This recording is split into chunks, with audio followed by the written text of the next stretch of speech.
Ready for another edition of Just Say No. Glad to be back with you. Here's a brief summary of some of the latest developments this week in Palestine. The Israeli army continues to kill and injure Palestinians across the Gaza Strip in spite of the October 10th so-called ceasefire. The essential requirements include the existence of a single governing authority operating under one legal framework with a clear mandate and a unified security apparatus. The way I read that is Hamas has to disarm. The resistance has to disarm before the National Committee can get going. In other words, I'm reading this, I want to hear your view, as Ali Shath, Dr. Ali Shath, parroting the line of Nikolai Mladenov, the so-called High Representative of the Board of Peace, and parroting the line of the Palestinian Authority in Ramallah, and parroting the line of the so-called international community, that that they are going to withhold governance and withhold services and withhold humanitarian aid until the resistance surrenders. Is that a correct reading or not? You know, it is one correct reading, but I think the fact that he doesn't actually say the words disarm is good. And I also note that a lot of people close to Hamas have said that they will, once there is a legitimate governing authority in Gaza, that they will be prepared to fold their military capabilities into those of the legitimate governing authority. I mean, this is very traditional in all movements of decolonization, that, whether you're talking about the Mau Mau or the FLN or, any national liberation movement, once you have a legitimate national ruling authority, you dissolve your militias and you have, I think there is the potential for negotiation between Hamas leaders and Dr. Ali Shath. I know there has been in the past, and I think negotiation is not closed off by these statements. Of course, the whole disarmament issue goes back very evidently to what we talked about earlier, which was 1982 in Lebanon, when you had the American president guaranteeing the well-being of unarmed Palestinian civilians left in Beirut.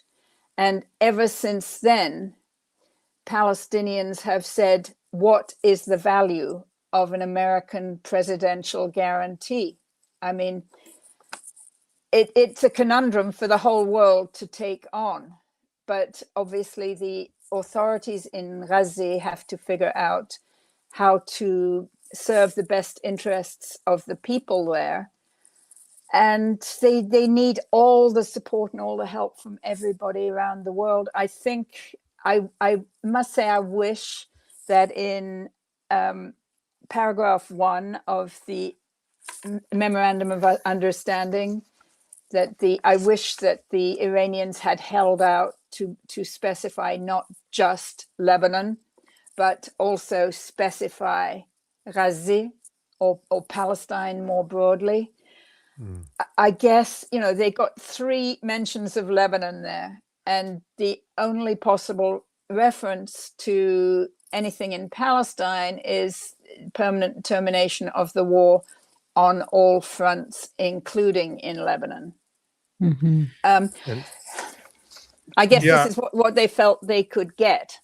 yeah, we did discuss that a few weeks ago, and of course, Dr. Marandi has talked about that often. Mohammed Marandi of the University of Tehran, and he said just in the last few days again, he's repeated. He said that if the Americans decide they want to actually proceed with this memorandum of understanding and the negotiations, he says Gaza will be on the table. Iran will not allow this situation to continue. But we will see. Helena, this has been such a rich discussion. We've got more to talk about. Unfortunately, we don't have time today, but we will have you back because you have just taken us on an incredible journey of knowledge and context and history and analysis that we will certainly want to continue. So I hope you'll join us again soon. And in the meantime, can you remind people where they can continue to find your analysis and writing and work? Great. Well, it's always a pleasure to be with you, and I will hang around for as much of John Elmer's report as I can, because I know he's going to be talking about a lot of this stuff too. People should go to my personal site is now Helena Cobban, or one word, substack.com. And the site for Just World Educational is justworlded, or one word, .substack.com. And so please come and see our stuff there. And Nora is on our board, so she's very special to us, but you're special too, Ali. Thank you. Major conflict of interest just revealed there. Major conflict. Well, we're really grateful for the work you do, Helena, you and your colleagues, and thank you again. And we hope to talk to you soon, and we'll be following your work in the meantime. Thanks, Okay. Helena. Bye then. Bye. Oh, so much. I just feel like I'm sitting around the table with Helena, and I want to go deep into all these subjects and all this history. And then I remember we have a lot left in this show, so we have to keep going. So but you can see how much knowledge and experience I've Helena learned has. so much from her. Yeah. Over the last, 20 years. Yeah, she's just incredible. A wealth of knowledge and so much information and analysis at her fingertips. So I'm really glad we got her on. This was exactly the right time to have her. Right. Yeah. And unlike many people comment on these things, she has a long history of reporting in and from the region, several books, including the latest one, Understanding Hamas. So we'll have her back soon. Yes, we will. Well, let's bring on John. Hey, how's it going? It's great to hear from Helena. Yeah. Hi, John. We missed you. Yeah, I'm back. People had all sorts of conspiracies. Yes. Why you were gone. They're all false. Actually, you can tell that this is an AI generated John. May not be the real one. I'm feeding the conspiracies here. Watch his mouth and see if the words sync with the movements. You can tell by the eyebrows. So kind of bouncing off of what Helena just talked about, you're going to be kind of drilling a little deeper into what's happening with the Strait of Hormuz, and especially the last 24, 48 hours with the U.S. hitting Iranian targets and Iran responding to U.S. military bases in the region. What else are you going to cover? Well, I'm just going to show the physical geography of this battle, which I think is sometimes left out although it wasn't with Helena. It was great to have that from Helena, the maps, and just understand the geography of the struggle, the terrain of the struggle, and just how much of an asset that is for Iran, and how there's nothing the United States can do about that. So tearing up the memorandum of understanding it's not going to benefit the United States. So I'll break down that, show you why. Great. And a little bit about South Lebanon as well. And also South Lebanon, because I missed last week. So I just want to bring everybody up on the, I don't even know what we're supposed to call it. A ceasefire? It's not a ceasefire, but but No. every A ceasefire war is not fire, like a this. So ceasefire now Warfire, yeah. a war Continuous fire. fire. we need to come up with Yeah. a better term. Yeah. Kidding. Well, Go ahead, take Ali. it away, John. All right, you are watching and listening to the Electronic Intifada. I am John Elmer. This is the Resistance Report on day 1007 of Israel's genocide in Gaza, day 132 of the U.S.-Israeli war against Iran, day 130 of the battle in South Lebanon, this latest round, and day 19 of the ceasefire in Lebanon, such as it is, followed the Memorandum of Understanding signed between the U.S. and Iran 3 weeks ago. I am reporting this on the afternoon of Thursday, July the 9th. I'm going to cover the status of the ceasefire in Lebanon shortly, but let's start with the Strait of Hormuz, where the U.S. and Iran have exchanged fire over the last few days in the largest attacks since the Memorandum of Understanding was signed, the 14-point framework agreement. So the maps, to get our bearings, there's going to be a lot of maps in this because I think that the maps really do show the military bind that the United States is in. We can see the Strait of Hormuz there in the center and along the coast of the Persian Gulf from Kuwait, Saudi, Bahrain, Qatar, and the UAE in the Gulf. 20% of the world's oil, a little more than that of natural gas, and then all kinds of precursors and petrochemical products, fertilizers, all running low all around the world because of this. And there is a clear solution to this that has been stated by Iran over and over. Iran's chief negotiator, Mohammad Bagher Ghalibaf, said the Hormuz Strait will never return to its pre-war status.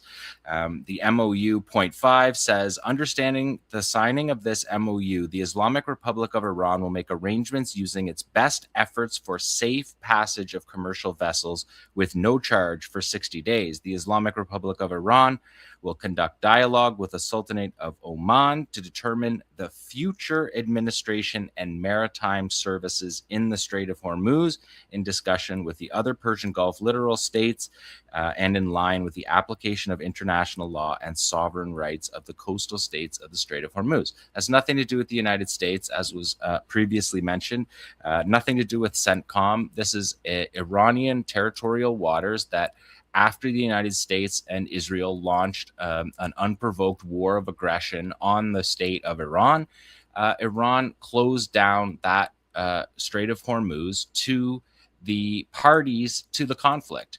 It is from each of those states that you see there, from the top, from Kuwait, from Saudi, from Bahrain, from Qatar, from the UAE. Those are the bases from which Iran is being struck by the Americans, and also to include bases in Saudi Arabia and Jordan as well. But these are states that are in active conflict with Iran on the side of the United States, allowing the United States to use that security infrastructure from the global war on terror era to be used to fight Iran. And Iran is not having that, and that is clear. Let's take a look at the next map because we can keep in mind where those countries are. And here, see it as a different angle. This is actually a photograph taken from an astronaut in the International Space Station that just shows you Iran to the north there and the Zagros Mountains that are a natural border around the Persian Gulf and the high ground over all of that territory through which the world's oil flows. You can see on this map from Kuwait City through Saudi Arabia, Bahrain, Qatar, the UAE, and Oman on this map as well. And the Strait of Hormuz up there in the top right-hand corner. All of the petrochemicals, all of the oil and gas has to pass through that strait to exit the Persian Gulf. Incidentally, this photograph was taken with a Nikon D5 with a 28 millimeter lens. So it's an actual photograph from an astronaut on the space station. We've got another one of those coming up here next, where you can actually see how the Strait of Hormuz operates. It's a tiny strip of land. We saw on the previous map how shallow the waters are. It has all kinds of military complications for the United States. And that is why the Iranians have asserted control over this corridor in order to have a leverage point, a permanent strategic asset that they are going to wield, a strategic geographic asset that isn't going to change. And the Iranians are asserting that control, as was agreed to in the Memorandum of Understanding. Earlier this week, 3 commercial vessels, 1 LNG liquid natural gas ship from Qatar, 1 crude carrier from Saudi, and a UAE flagged crude carrier had projectiles fired at them as warning shots when they were traveling outside of the Iranian set corridors. That is what tipped off what has happened this week. But you can see that the United States followed that up by saying that there are more than 20 U.S. Navy warships patrolling the waters across the Middle East as CENTCOM forces continue to promote regional security and stability. But none of them are in this picture that you're looking at right now. They're not coming close to the strait. They're not escorting ships through the strait. They are giving coordinates to ships that want to go through the Omani route, which I'll show you coming up here in a second. The way the ships are escorted, insofar as they even are escorted, it's by air. It's not, the United States does not have the naval capacity to escort ships through the Strait of Hormuz, or really the guts to do it. As you can see, Iran has all of the overwatch, the high points, and the ships going slow through that corridor are sitting ducks. So that was number 3. Let's look at number 4, because we could see the satellite image here of this one shows the the overwatch that Iran has from the mainland. And also there's a lot of talk about where the missiles are fired from, or the drones. They don't need to be fired from the coastline. They could be fired from deep inside Iran to hit those targets. So it's not simply the overwatch, it's the entire strategic depth of the country behind that strait. So 3 ships were struck in a 24-hour window.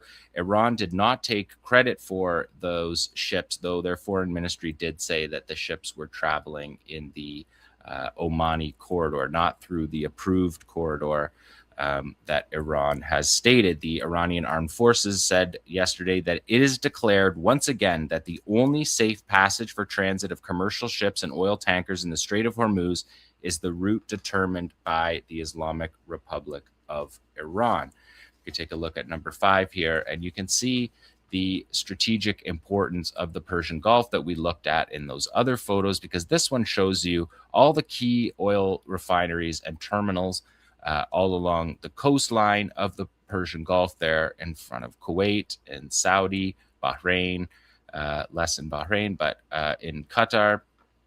Bahrain hosts the U.S. CENTCOM's regional naval headquarters is in Bahrain.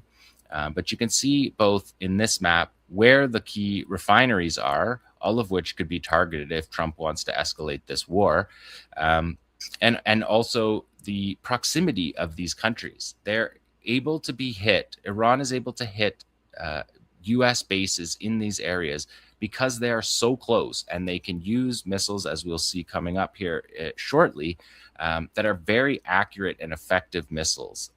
And that is the case for their longer range ballistic missiles, but it's very much the case for their tactical ballistic missiles and short range ballistic missiles. Let's take a look at number 6, because you can see this territorial waters. Again, this is not a stretch for Iran to say that ships should pass through the Iranian route, because the majority of the strait requires that in any case. The areas off the coast of Oman are shallow, as we saw in that first map that I showed you that had the depths.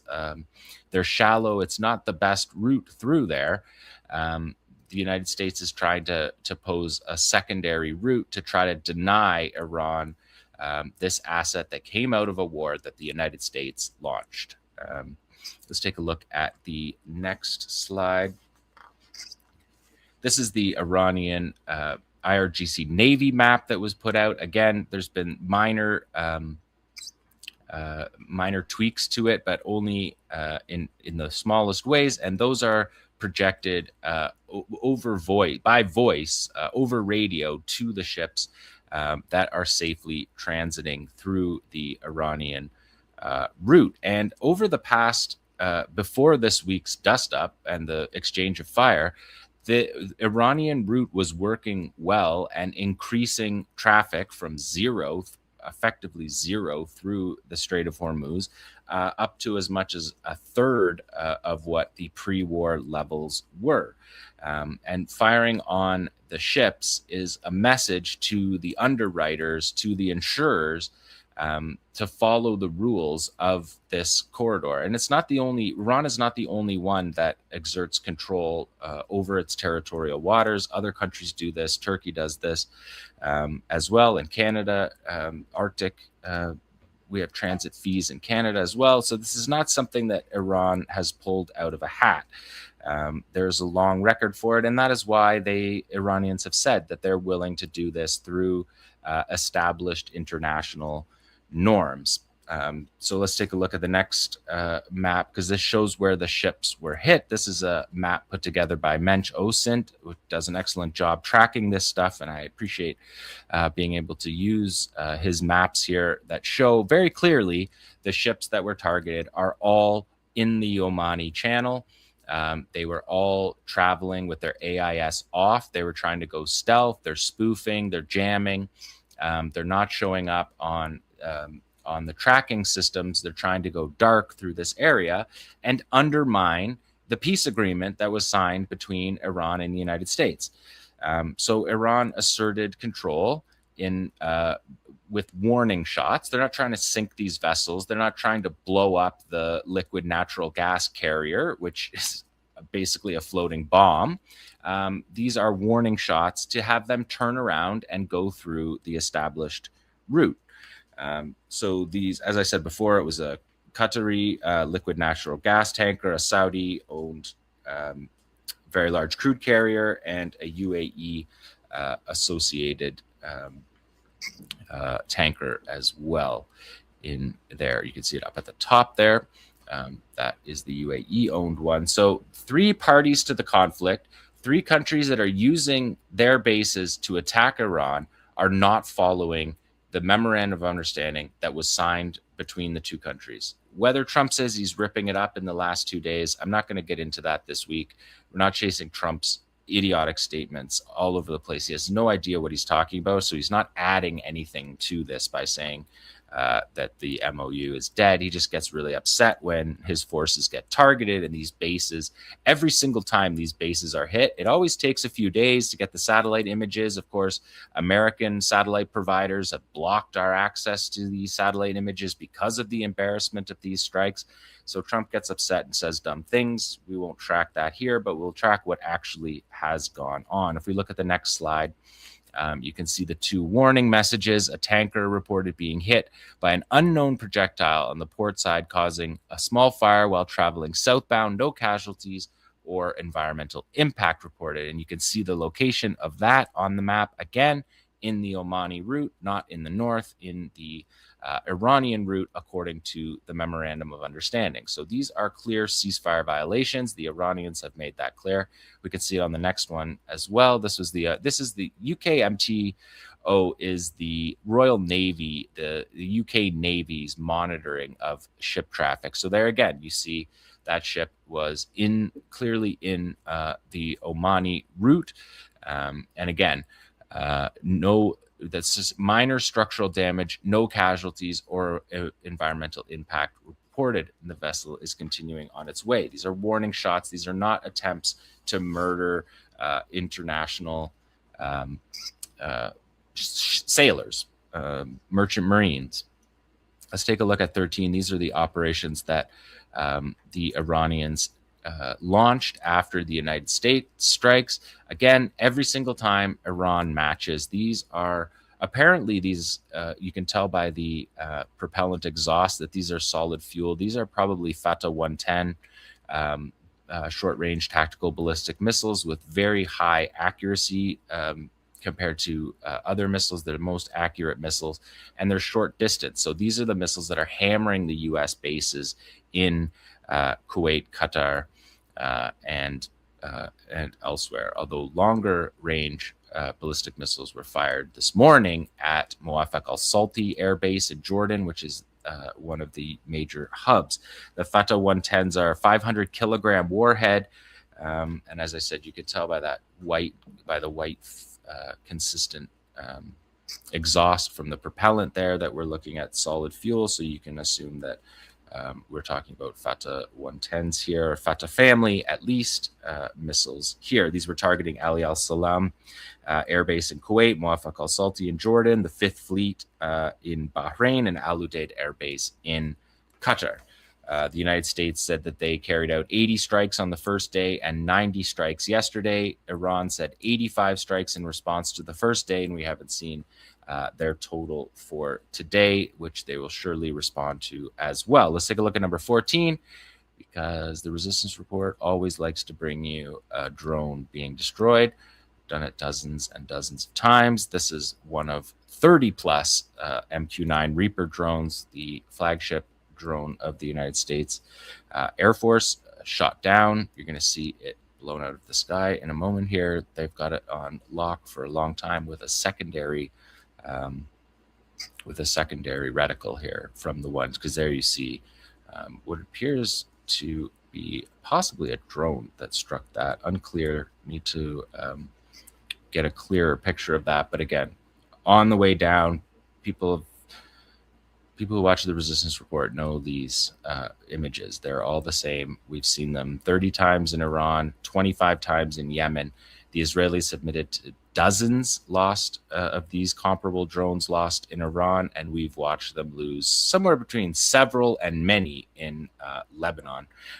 15 and 16 here just show on the ground the burn that the locals get to find, which is always double confirmation, again, looking like what we have seen from Yemen for so long as well.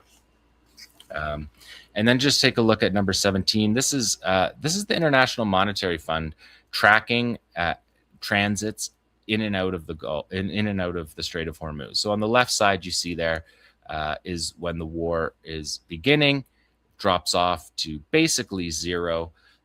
Normally would be a rolling 7-day average. It hits around 130 transits per day, 80 of which are oil and gas. And right now we're at a fraction of that. And for most of the last several months, we've been at virtually zero exiting. And again, this is the whole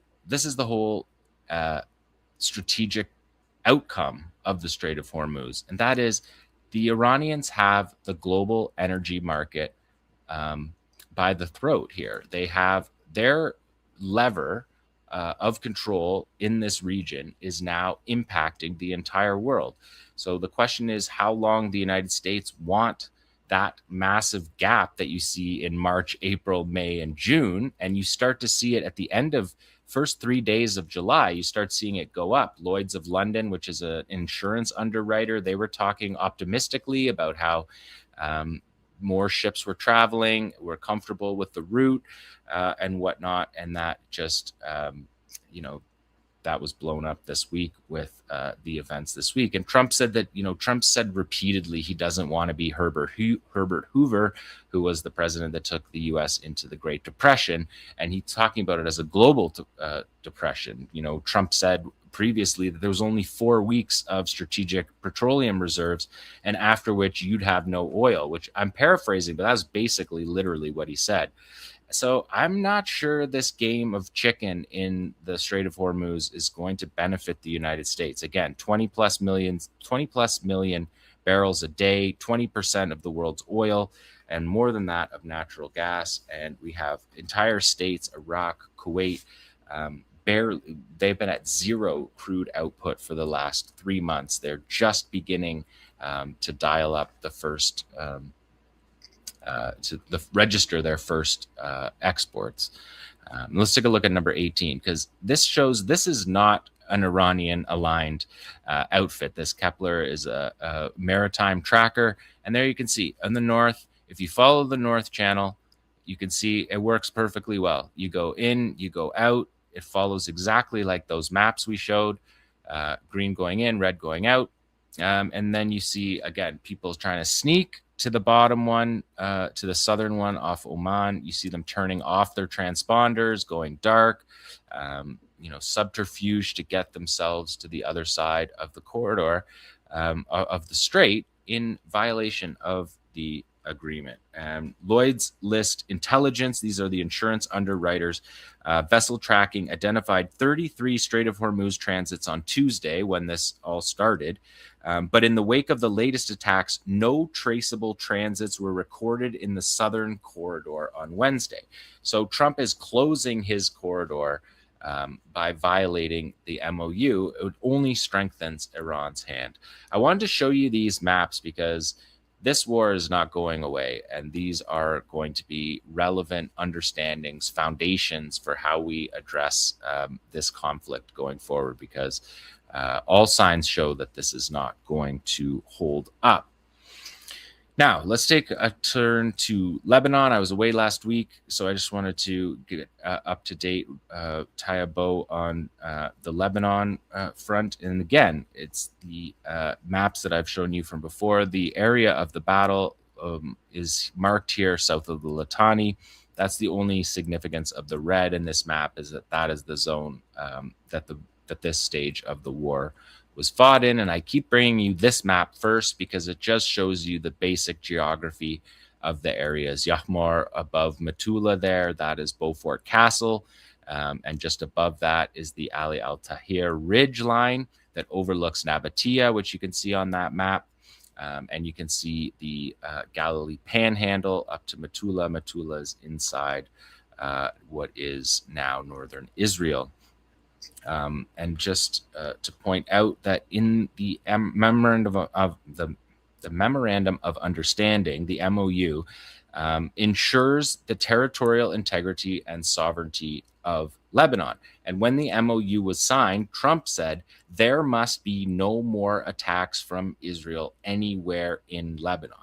Well, that is obviously not happening because Israel is carrying on, although at a drastically reduced level from the open war stage. They're still doing what they do everywhere, trying to achieve through ceasefire what they failed to achieve on the battlefield. Let's take a look at 21, because this security zone is establishing a security zone in an area that was ethnically cleansed, and then drawing an arbitrary line. It doesn't symbolize which battles were won, which areas are held. It's a map that is drawn inside of Israel. It's not drawn on a battlefield. But you can see they've expanded up in the north there. If you follow the white border line, the blue line between, it's white on this map, but the blue line, as it's called, between Israel and Lebanon. If you follow that up to Metula, again at the north of the Galilee Panhandle, you can follow that north to Beaufort Ridge, which is Beaufort Castle. And north of that is the Ali al-Tahir Ridge. And Israel has it on their map marked that they are in operational control of the Ali al-Tahir Ridge. We know that operational control going back to November 2023, when the Israelis started declaring it in Gaza, in places in the north where they had to go back 4 and 5 times and still haven't defeated the resistance there. They're claiming control over areas that they do not hold. But what they did do was sign a collaborationist agreement. We look at the next map. This is the map that the Prime Minister's office, Netanyahu, released, showing the agreement with the nominal Lebanese government, a collaborator agreement that allows Israel to remain with inside the territorial sovereign lines of Lebanon. Again, a violation of Memorandum of Understanding Point 1. But that is still going on. And again, Netanyahu celebrated this achievement handed to him by the Lebanese nominal government. He said, "We did not leave Lebanon. We will actually establish a security belt 10 kilometers deep inside Lebanon with the consent of the Lebanese government." So again, not a military victory, an ethnic cleansing, a targeting of civilians, and then a collaborationist an agreement that the U.S. facilitated to leave Israeli presence inside Lebanon in these pilot zones. Let's take a look at 23, shows these 2 pilot zones. Netanyahu has marked them there. So this is what the exchange was to the nominal Lebanese government that accepted this collaborator agreement. That these 2 tiny areas are going to be called pilot zones, and the Lebanese armed forces, who the Israelis have been killing, along with every other Lebanese job or type of people. It's an attack on civilians, and the Lebanese army are included in that. But these pilot zones, the Lebanese army will come into them, nominally will control them and disarm Hezbollah. Again, because Israel cannot defeat Hezbollah, so they're coming up with other plans outside of the battlefield through diplomacy, negotiation, collaborators to try to tilt the battlefield. And Netanyahu said about this, "I want to announce a significant achievement for the state of Israel." I mean, that's what he called the agreement with the Lebanese government. Nothing in here about defeating Hezbollah, nothing in here at all about disarming them. I mean, you have to defeat them before you can disarm them, as we know in Gaza. Didn't happen there for 3 years. It's not going to happen in Lebanon in a quarter of the time. But this is an important part too, because this goes against the Memorandum of Understanding, and Iran has been clear that they are not going to accept this. Let's look at 24, because what accepting this means is that you can see this, and I showed you these from Gaza as well. Benzion Makalas is an IDF aligned genocide supporter who makes these 3D or makes these satellite maps, which are very handy work to show the erasure of entire villages. This is Hiam between 2023 and 2026.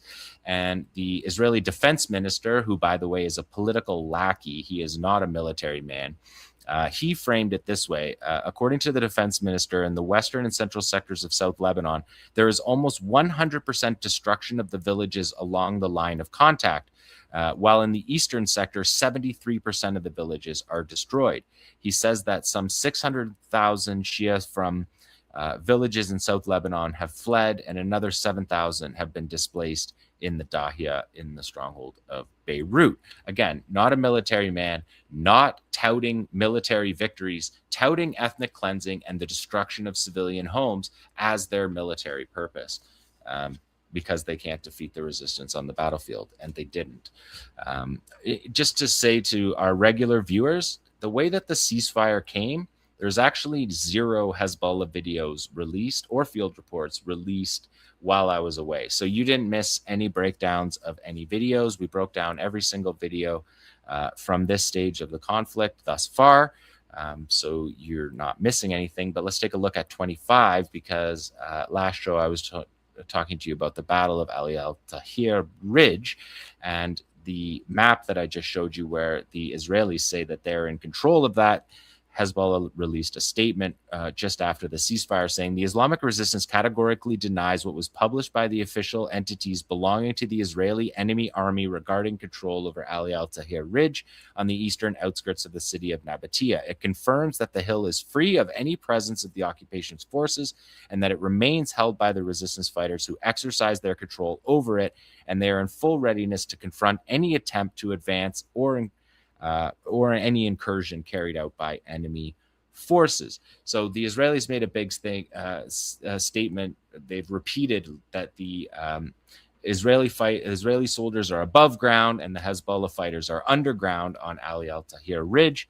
And Hezbollah wants you to know that that is not true about the above ground. They don't speak about the underground in this. Let's take a look at 26, because this is Naim Qasim's response to this to this peace deal in Lebanon, and it's along with a mixtape of operations that you'll remember I broke down over the past couple of months. So the Secretary General of Hezbollah, Naim Qassem, says, "We confronted a war aimed at eliminating the existence of Hezbollah, its environment, and its people. Through our proud and dignified people, we were able to stop this aggression. We were able to achieve a great accomplishment. We have broken the American-Israeli designs on Lebanon. Israel must withdraw unconditionally. Any commitment that undermines Lebanon's sovereignty will not pass. No normalization, no ending the state of hostility, no gains for Israel, no presence on Israeli territory. No presence on Lebanese territory by the Israelis. The resistance continues in its existence, in its presence, in its doctrine, and in its capabilities. Today, it is the pillar of Lebanon's independence and liberation, and it will remain so. So it is this people, this land, and the past, the present, and the future. We will continue to uphold the slogan, far be it for us to accept humiliation." Or maybe a paraphrase, humiliation is not in our lexicon. As we have seen before. And these statements by Hezbollah have been very clear on this. And of course, they would be, because they have said that they're fighting an existential battle for every inch of territory of Lebanon, and that territory will be liberated. And they have promised that before and delivered it multiple times. So this has been the Resistance Report on day 1007 of Israel's genocide in Gaza. Thank you, John. Oof, my God, it's just relentless. I mean, just, looking at the way that the U.S. and Israel is just ignoring, any agreement that they have signed, either, with Iran or, some sort of fraudulent ceasefire again with Lebanon. It's the belligerence there, and the assumption that the people on the ground, those resisting, will just stop, will just roll over and let Israel do what it wants. It's just with no record of that, not even in a single battle, let alone right. What's the definition of insanity again? Yeah, exactly. Just remarkable. So thank you for that. All right, Ali, did you have any comments on John's report? Well, it just it just kind of completed the picture of the discussion with Helena, that it's really hard to see what the Americans think they're going to gain from provoking Iran again and violating the agreement. It's just going to backfire on them. Yeah, they're going to have to choose Israel or collapse of the global economy, and I guess that'll be their really difficult decision for some of them, I guess.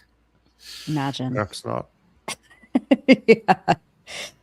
All right. Thank you again, John. We're going to let you go, and then you'll come back. Ali and I are going to talk a little bit about an article that you wrote and published just in the last couple days. Sorry, my cat is in the background. So you're watching and listening to the Electronic Intifada live stream. I'm Nora Barrows-Friedman, here with my colleague Ali Abunimah. The Committee to Protect Journalists is one of the world's most prominent press freedom organizations, but a new Electronic Intifada investigation by my colleague Ali Abunimah reveals that CPJ is in turmoil over how it counts Palestinian journalists killed by Israel in Gaza, and over who it considers to be a journalist in the first place. There are two connected issues here that Ali points out. First, CPJ quietly changed the public wording of its definition of a journalist in 2025. The older definition explicitly said CPJ takes up cases involving staff journalists and freelancers. The new wording adds that journalists must regularly cover news or comment on public affairs, and must do so to share, quote, fact-based information with an audience.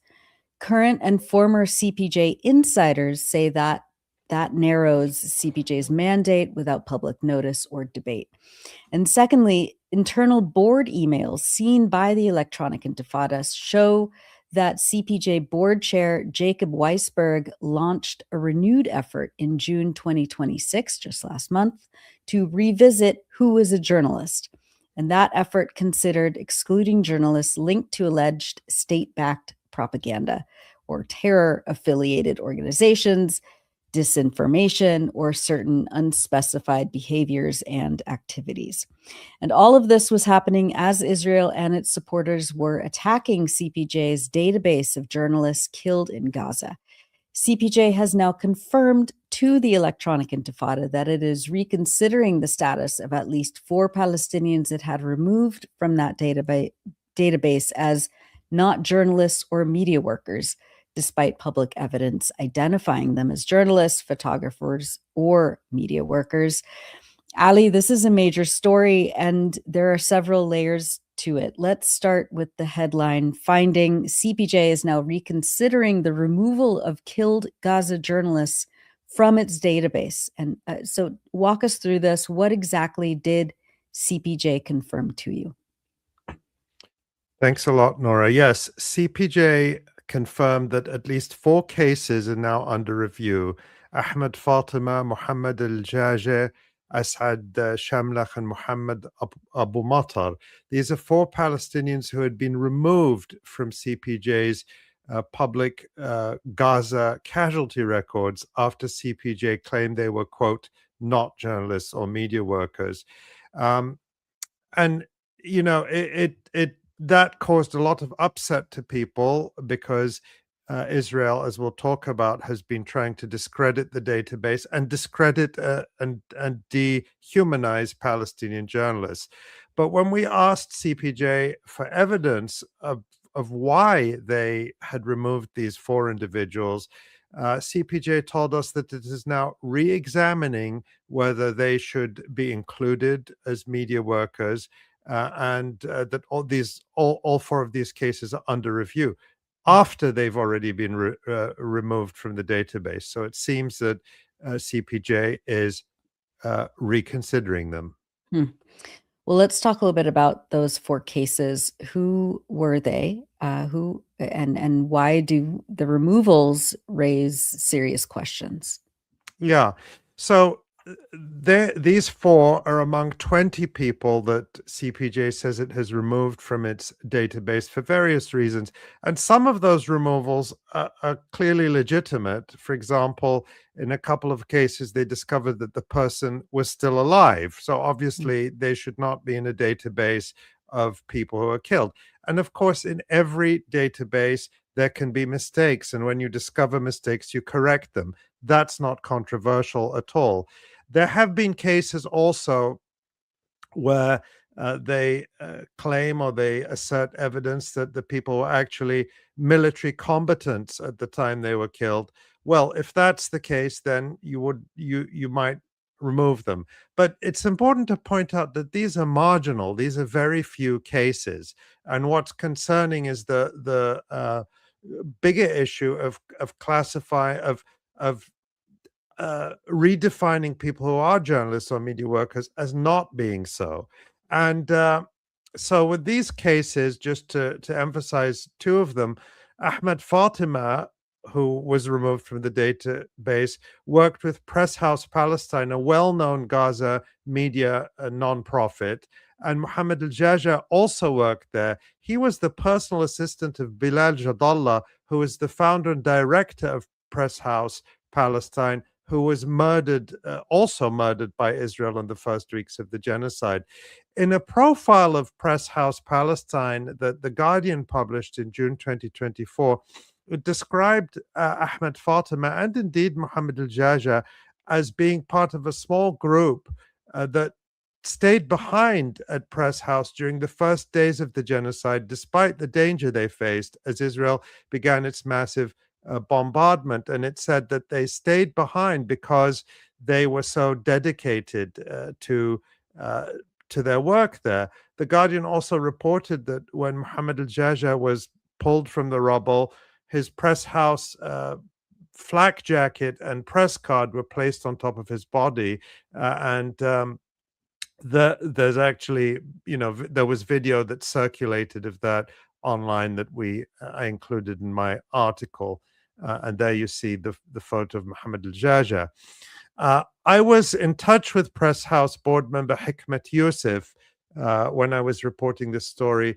He's in Gaza. He told us that Ahmed Fatima and Mohammed al-Jaja were media workers, though not journalists in the sense of practicing journalistic work. And that's crucial because CPJ removed them as not journalists or media workers. And CPJ is clear that media workers include support staff, fixers, drivers, fundraisers, administrative staff, and so on, which is what both Ahmed Fatima and Mohammed al-Jaja were doing at Press House, very devoted workers there. And Hikmet Yusuf had publicly paid tribute to them, along with Bilal Jadallah, the director, in a speech he gave to an award ceremony in Italy online that Press House received. So their colleagues recognized them as media workers. And for Asad Shamlach, the International Federation of Journalists, citing the Palestinian Journalist Syndicate, identified him as a freelance journalist killed with his family in an Israeli airstrike.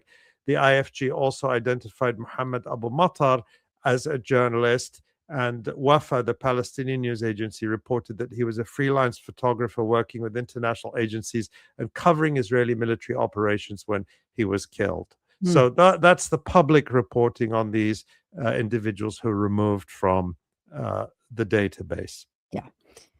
And you followed up with CPJ on this, and in its response to you, CPJ said that some of these removals happened before the 2025 definition change. Why are insiders so worried about that change in the definition of who is a journalist? Well, because this is a much bigger issue than just these 4 cases. These are just examples of what can happen. And the whistleblowers say that these removals show how CPJ's posture is changing, even if they happened before that surreptitious 2025 definition change. And the whistleblowers who we're in contact with argue that CPJ quietly changed its public definition of who is a journalist in 2025, adding qualifiers like regularly, fact-based information and audience, and removing the explicit sentence, "We take up cases involving staff journalists and freelancers." You can see there the archived page on the Wayback Machine of the definition before CPJ changed it without notice in 2025. And the concern of these insiders is that these qualifiers that they added give CPJ more room to exclude freelancers, irregular contributors, and people who just recently took up media work, or people working in wartime conditions and reporting with their phones or just whatever they have. And those are exactly the kinds of people who have documented Israel's genocide. Much of what the world knows from Gaza has come from irregular, freelance, and non-staff Palestinian journalists and media workers. Some of our own contributors and friends became journalists because of the genocide. It was a necessity in order to show the world what they were doing. Yeah. And Ali, you are also given access to some internal CPJ board emails. You reveal what they say. What do those emails show? That's right. And it's important to say that the emails and other information we received shows that this process is being driven from the top, from the board. It's not something that the experts, the specialized staff, the regional staff are asking for. It's being driven from the top. And so emails that we gained access to, or we were able to see, showed a renewed push from the board just in recent weeks in June to revisit or reopen the question of who is a journalist. So, for example, on the 9th of June, CPJ board chair Jacob Weisberg wrote that the board was working on a process to consider or reconsider the current definition and, quote, assess what changes we might make. Weisberg specifically said the process would explore excluding or including journalists working for what he called state-backed propaganda outlets, militant and designated terror-affiliated organizations, and people whose actions, behaviors, or activities might exclude them as journalists CPJ would document or support. And then 2 weeks later, on June 25th, Weisberg wrote to his board colleagues that a special task force had been established to re-examine who is a journalist, and this was, quote, not limited to Gaza. He said it would address journalists affiliated with non-military wings of identified terrorist organizations, as he calls them, and journalists engaged in official propaganda or misinformation. And you can see that this is an explicitly politically loaded framework. In the Palestinian context, it's obvious how dangerous it is. Israel routinely smears Palestinian journalists as terrorists or propagandists. And of course, if CPJ is now going to abide by government definitions of who is a terrorist or who is a disinformation agent, they're basically surrendering any independence or credibility they have to Western governments for which we know these designations are entirely political and not based on any objective criteria. That's right. And it gives cover to Israel saying that they don't target journalists, right? When more than 260 Palestinian journalists and media workers have been hunted and assassinated by Israel during the last almost 3 years. On July 1st, CPJ publicly said that its board voted to affirm its existing definition of a journalist. Why do whistleblowers say that that statement was misleading? Yeah. Well, that statement, which came on just over a week ago on July 1st, really shows that CPJ has been feeling the pressure. And so it backed off this latest attempt, spearheaded by Jacob Weisberg, to narrow the definition in a way that would exclude even more Palestinian journalists. The whistleblowers we talked to say the statement is misleading because, as I've mentioned, CPJ had already changed the wording in 2025, but without announcing it to anyone. And CPJ acknowledged to us that the public wording was changed on its website in June 2025. It also confirmed that when the board said it was affirming the existing definition, that meant the changed wording that was changed last year, not the wording that the insiders say was more flexible and inclusive and that had been CPJ's definition for a very long time. For its part, CPJ insists that the change in the wording that took place in 2025 is just a clarification, and they say it doesn't narrow their mandate in any way. The insiders dispute that, and they say the public was being told with this recent statement that nothing changed when in fact the public definition had changed.